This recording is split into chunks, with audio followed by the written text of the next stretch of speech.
And a fight it is. Okay? Now, the date has been set, June 10th. Alright, welcome back to SouFLoTV again, everybody. It is your host with the most. The time that we've been waiting for is finally here. Here! And we've been waiting for this time for quite some time. I'm talking about the Vybz Kartel's case coming back from Privy Council to Jamaica, where Jamaica will now decide what date they should take this to court, where they will battle, basically, if there should be a retrial or if they should just let Vybz Kartel and the rest of the man them go. A lot of audience members said, SouFLo, where you them man, this happened 2 days ago and we've been waiting on you. Well, you know, life takes precedence sometimes, so I went off and had a beautiful weekend, beachside, you know, rejuvenated somewhat, and now I'm back fresh and ready. So let's get into the material now. Shout out to the Gleaner. It says Vybz Kartel lawyer impressed with the A1 response from the Court of Appeals. Alright. Vybz Kartel's lawyer, Isaac Buchanan, has lauded the Courts of Appeals for moving swiftly in scheduling a hearing date to determine whether the popular entertainer Vybz Kartel and his 3 co-accused should be retried. Now, I want everybody to understand something. So the Privy Council put the ball back in the hands of the courts in Jamaica Court of Appeals. It doesn't mean that the Privy Council didn't have another choice. I want everybody to understand this clearly. I believe that this is the Privy Council watching Jamaica's courts and giving them a chance to rectify, giving them a chance to correct a mistake. A grave mistake was made in the Vybz Kartel case, and that grave mistake was made by the trial judge, and then that grave mistake was also again not caught by a 3-panel judge situation at the appeal level before it even went to the Privy Council, right? So surprised that it passed so many levels. I've said this before.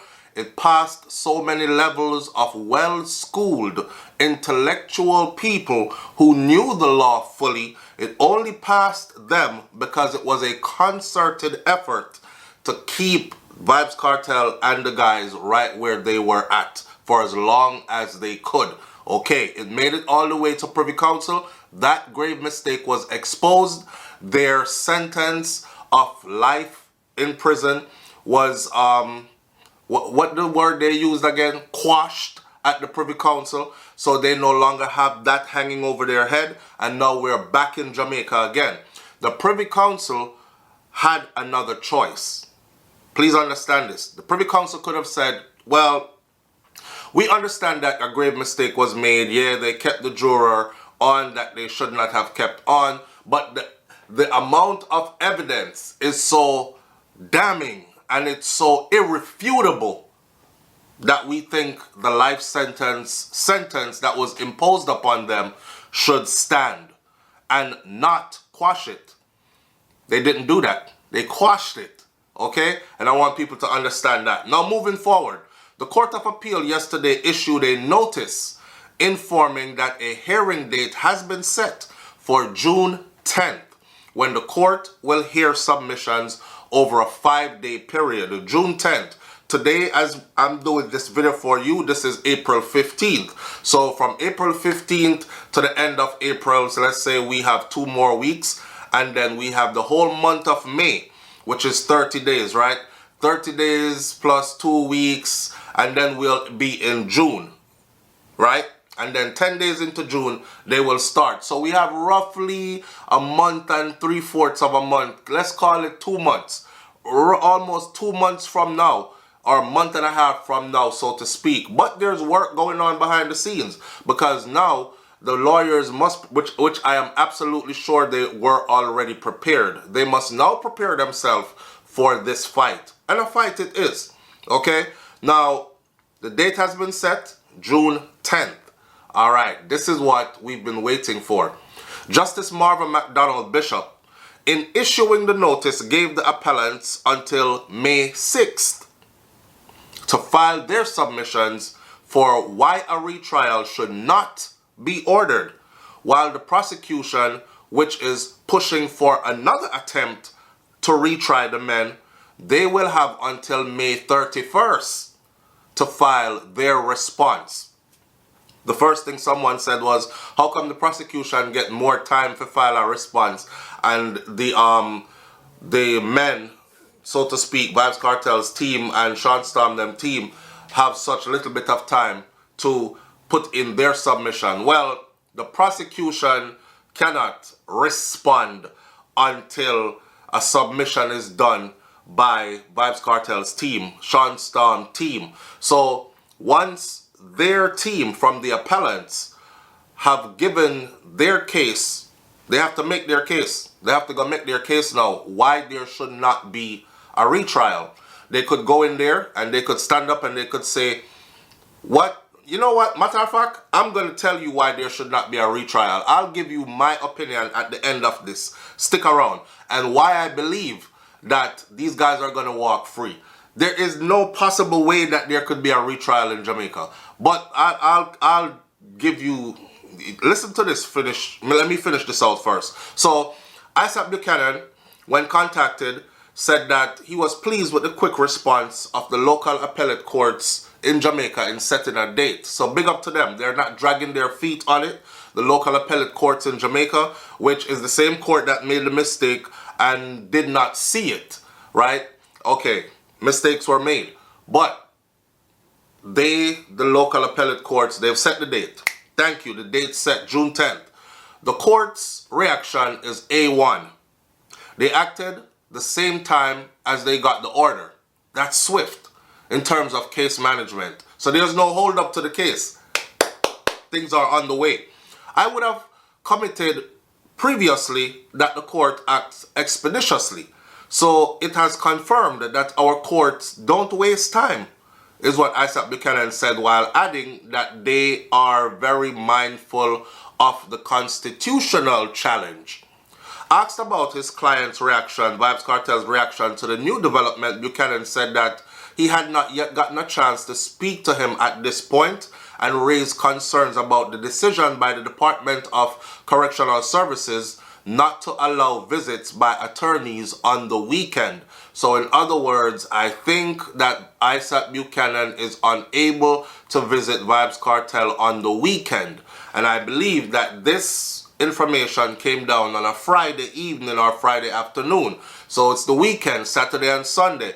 And they have some kind of laws in Jamaica governing the penal system where attorneys cannot meet with their clients on the weekend. As a result, he said he would not be able to speak to his client about the issue until Monday. That's Jamaica still have some Bakawal.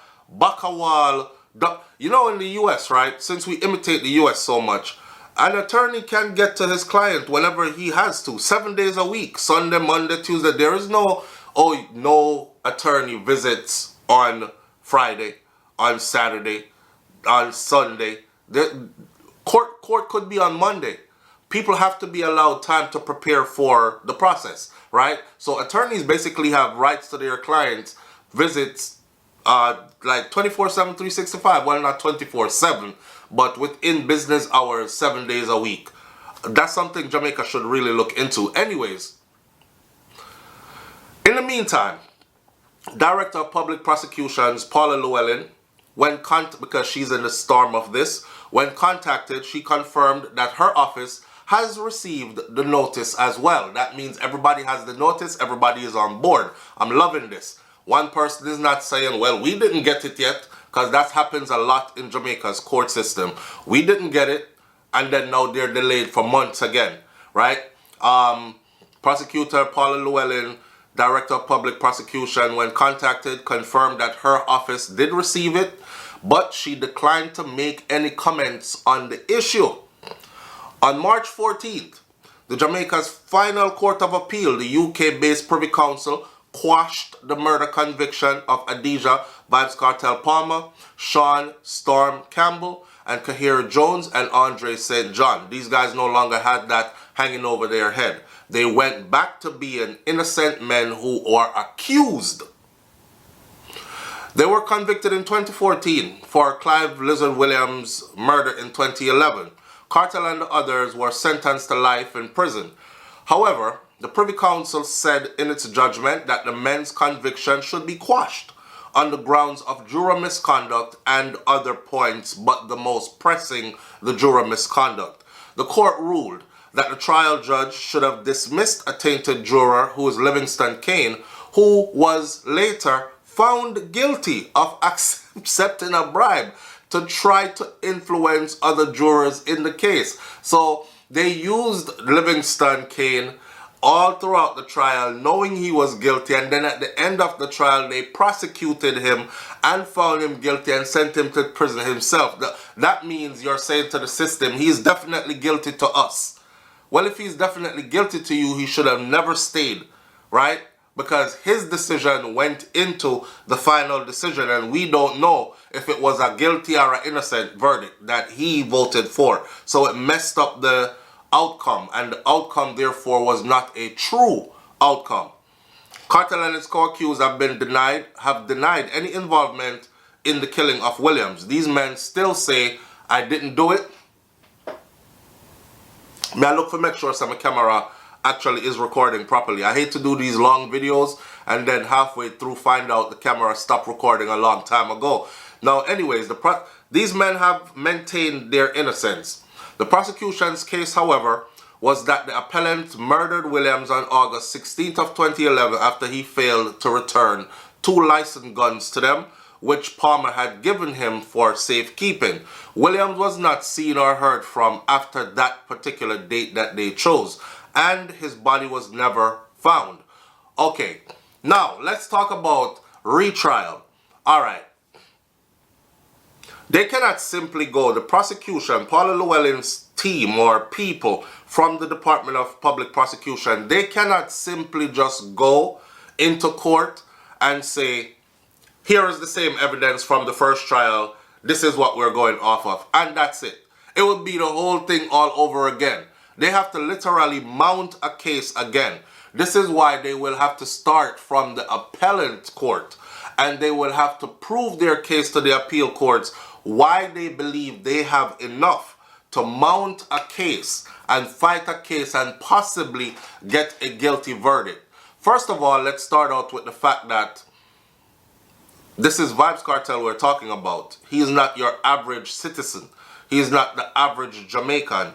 He is somebody that is super high profile, world famous, and this case has been beaten to death, tried back, forth, center, up and down throughout the media worldwide, which means at this time, 13 years later, everybody is biased one way or another concerning this case. You have a bunch of people who says he's not guilty. You have a bunch of people who says he is guilty and should stay the rest of his life in there.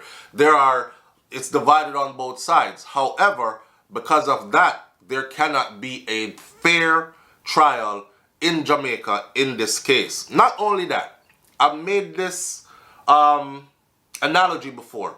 I said, if you took your car to the mechanic and you found out that your mechanic fixed your leaking radiator but somehow messed up your transmission so that you would have to come back to him in 2 more weeks, because if you don't come to him, he doesn't make money.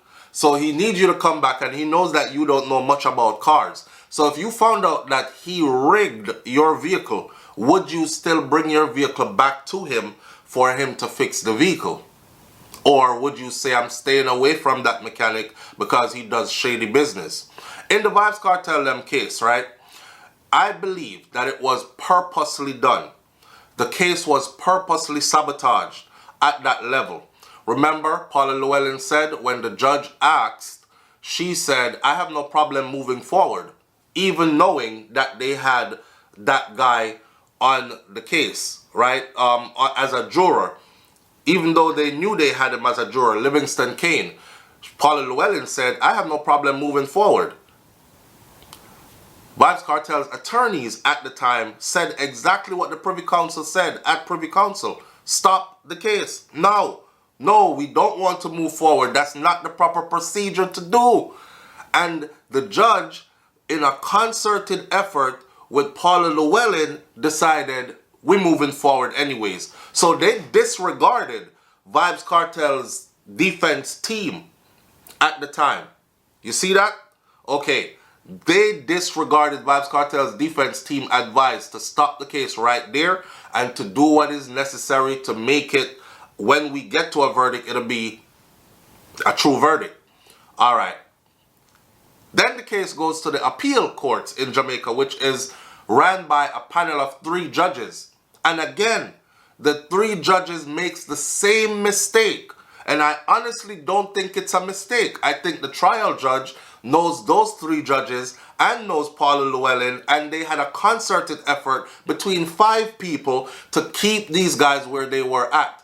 That's major sabotage to this case, which tells me, like Nita Robertson, King's Counsel said, she said Jamaica is a small place. Everybody know everybody. What does that tell you she was implying? She was implying that we all know each other around here in this profession, in this field. Some of us probably talk close to each other, but everybody have their cronies and their associates and their alumni friends. And will pull favors for this one and vote for that one. That's what it is.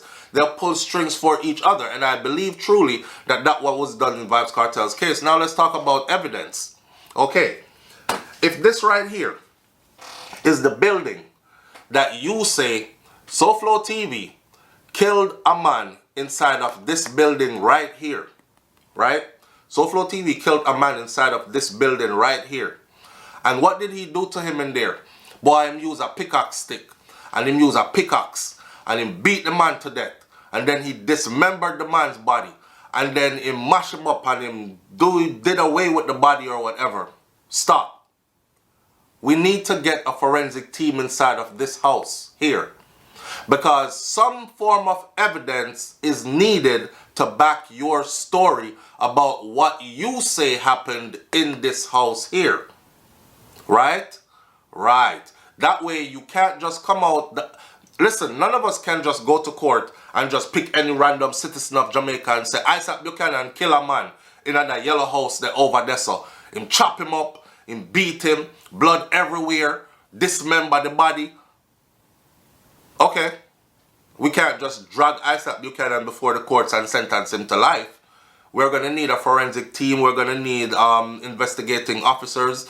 We're going to need more to corroborate that story. Now, if we go inside of the house where you say SouFLo killed the man, and we put our forensic team in there and they do all the fancy stuff that they do, and they find blood splatter, and they find marks that are consistent with somebody swinging a pickaxe stick up and down, and the blood is splashing up and hitting the ceiling, and these kind of things, or if they find bone fragments from where the body was being dismembered, or if they find my blood in there and the victim's blood in there and this kind of stuff, a tooth, right, something in there, then they can say, aha, the victim was in here, and it seems like the victim was also dismembered in here. You know whose case is fitting something like what I'm describing right now? The Donnelly Donaldson case. This is why Noel Maitland will not be beating his case, but we'll get back to that on another day, because that's a whole different case to talk about. Back to this case though. Where is the house? They bulldozed the house. The house is gone. The Jamaican government, knowing that Vybz Kartel was going to fight this all the way, they should have preserved that house, because it would be in their favor to preserve the house. Because now that they're asking for a retrial, they could say, well, the house is still standing, you know. And guess what? Technology is so advanced that if someone was killed in a house 10, 11, 12, 13 years ago, they can still find evidence in there that says that victim was inside of that house, beaten, bludgeoned to death, according to how the DPP in Jamaica described it at trial for Vybz Kartel. Bludgeoned to death. There's something that goes along with bludgeoning a human being to death. It's a swing. It's a persistent swing. It's a repetitive swing. Bludgeoning someone, Blood is splashing. Blood is flying. It's on the wall. It's on the ceilings. It's in motion with the swing that you are swinging. They should have been able to find something. Nobody cleans up that good that they're able to erase every single trace after you do what they said was done to Lizard inside of that place. So the fact that the DPP in Jamaica was not able to even prove that what they said happened in the house that they claimed it happened in, they did not even make their case from the beginning.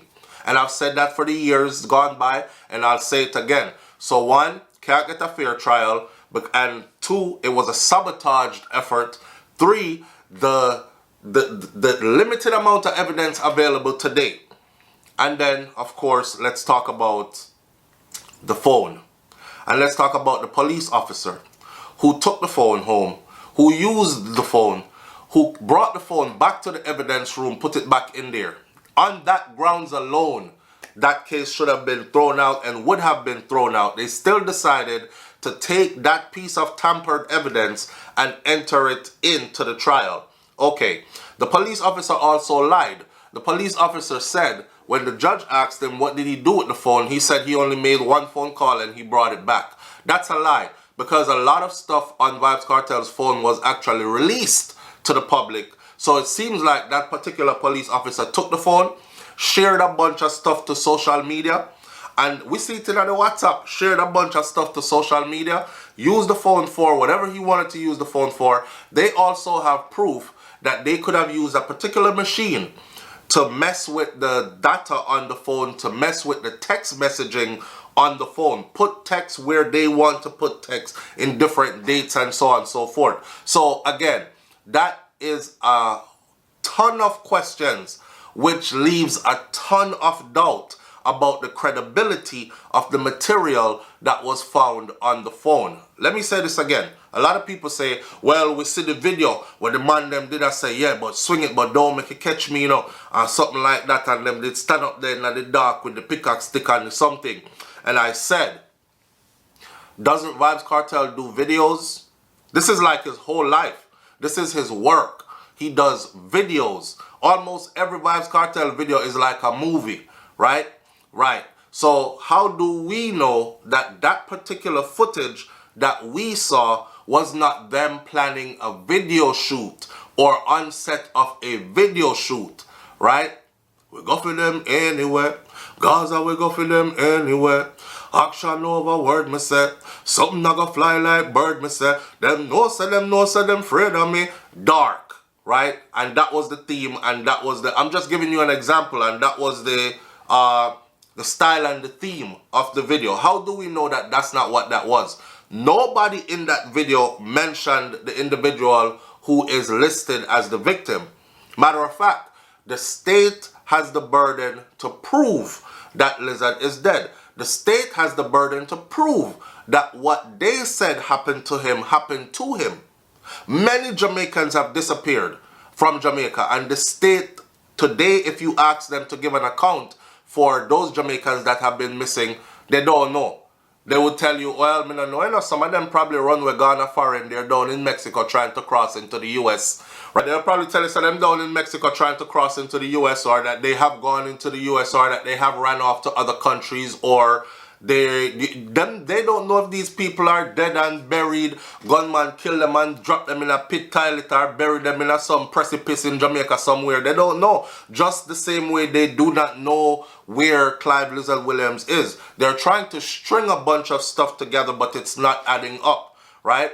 And they have not proven their case. And we can go on and on about what they have. Let's not forget the forensic expert that flew into Jamaica from the UK, and his finding, putting his professional reputation and licensing on the line, his finding in this particular case concerning the device. What was his finding? His finding was that not only was it tampered with, it was heavily tampered with concerning the metadata. I believe one of the things that they said was it is virtually impossible for that voice note to be in relation to the disappearance of Clive Lizard Williams, because that voice note was done according to metadata way before the time frame that the prosecution is suggesting that anything happened to Clive Lizard Williams. They are lining stuff up and using it, but it wasn't to be used in that way. Listen, I don't believe that there's a grounds for a retrial. I believe that at this point, Jamaica should just make do, you know, and just say, listen, we couldn't stop the rocket. We only could slow the rocket down. And we slowed the rocket down and caused enough damage for 13 years. Now let's take our hands off the rocket and let the rocket keep on going, to shooting into the stratosphere, off into space it goes now. That's what it is. You know, Cartel said the comet is coming. Yeah. So them couldn't stop it, they could only slow it down, and they slowed it down for 13 years. At this point, in other words, then cut your losses. Say this is it, and then we withdraw. Because if there is a case all over again, all this is going to lead to is a big media fiasco. I'm sure Vybz Kartel's attorneys will be asking for bail, and I'm sure they will probably get bail, right? And if they do get bail, well, judging how Jamaica is set up, they could find some reason to not give them bail. You understand?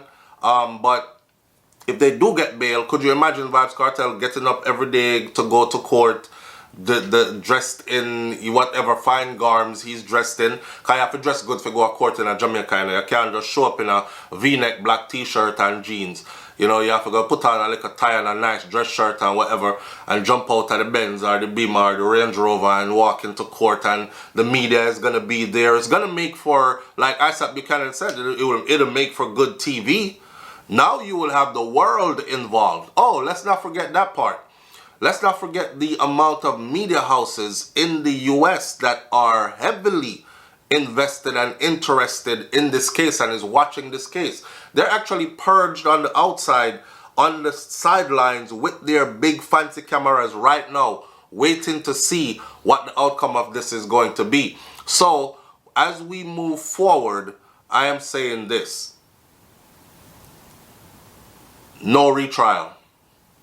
No retrial. Leave your comments in the comment section below.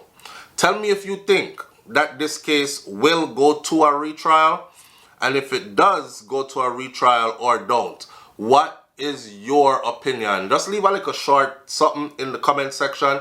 And I don't want to hear your side chatter about how you just don't like Cartel, or you just don't like this man, or you just don't like that man there, or I call somebody a Batman, or this or that. I don't want to hear that foolishness, okay? Keep it intellectual, smart, and just be clear about, yes, him should stay behind bars because this piece of evidence says. Or, no, I think they've done enough time, retrial is not going to work. What would it stand on? The case doesn't have legs to stand on. Free the man them, let's get on with life, etc., etc. Leave what you leave in the comment section below, and I will meet you there and try to answer back as many people as possible. Let me end this video by saying this though: if you leave your disrespect in the comment section, your blatant dirty disrespect, it will be erased, okay? I won't even try to argue back and forth with you. I will just erase it, so don't waste your time putting it there.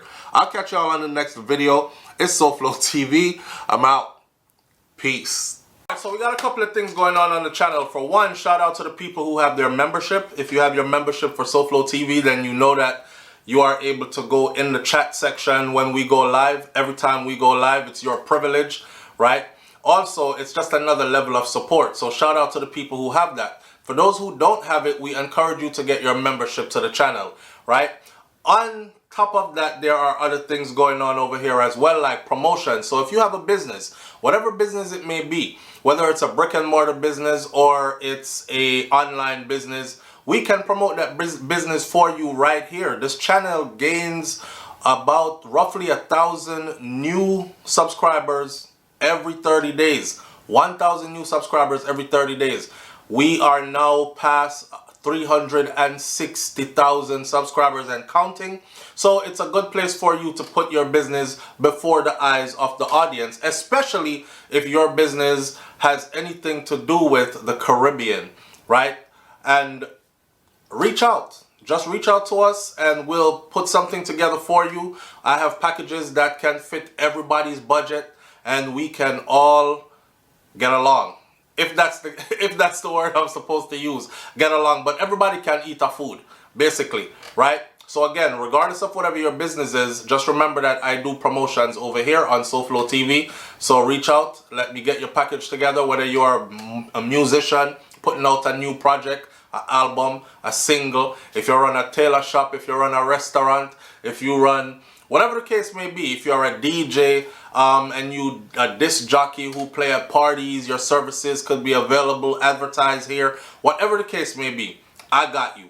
All right. And again, shout out to the people who subscribe to the channel every time you, or hit the thumbs up every time you watch a video, and shout out to the people who are subscribed to the channel.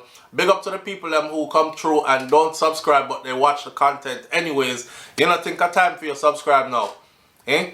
You don't think it's time for you to subscribe now? A time for you to subscribe now, man. Hit the subscribe button right down there, so yeah, and click the bell next to the subscribe button so you are notified every time a new video goes up on SouFLoTV.